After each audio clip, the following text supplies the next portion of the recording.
In other updates that we are tracking, the British Prime Minister says he will not walk away after surviving an attempt to force him from office.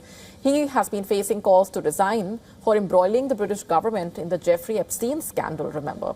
Starmer is facing the fire for appointing Peter Mandelson as the US ambassador, despite knowing he had maintained links to the late convicted sex offender.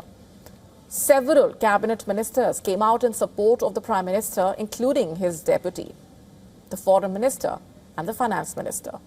Even former Deputy Prime Minister Angela Rayner and Interior Minister Shabana Mahmood, both tipped as possible replacements for Keir Starmer, expressed their full support for the leader.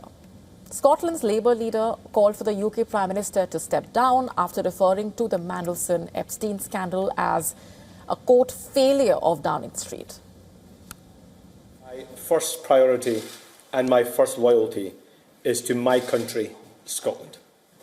And I am not willing to sacrifice Scotland's NHS, our schools, our communities, our towns, cities, villages and islands to a third decade of an SNP government. That's why the distraction needs to end and the leadership in Downing Street has to change. Starmer and Labour's other Scottish lawmakers are due to face Scottish parliamentary elections in May. Meanwhile, opposition party leaders have also turned up the heat on the British Prime Minister.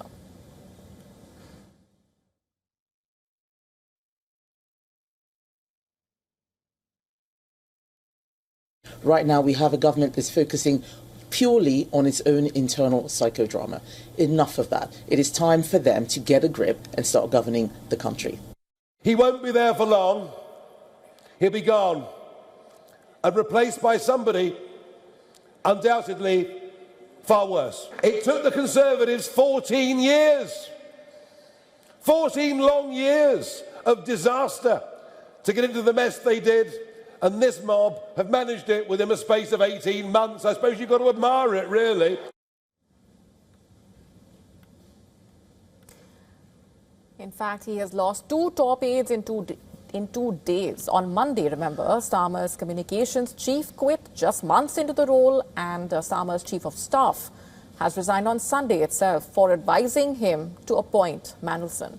Reports saying the cabinet secretary may also be forced out of his job.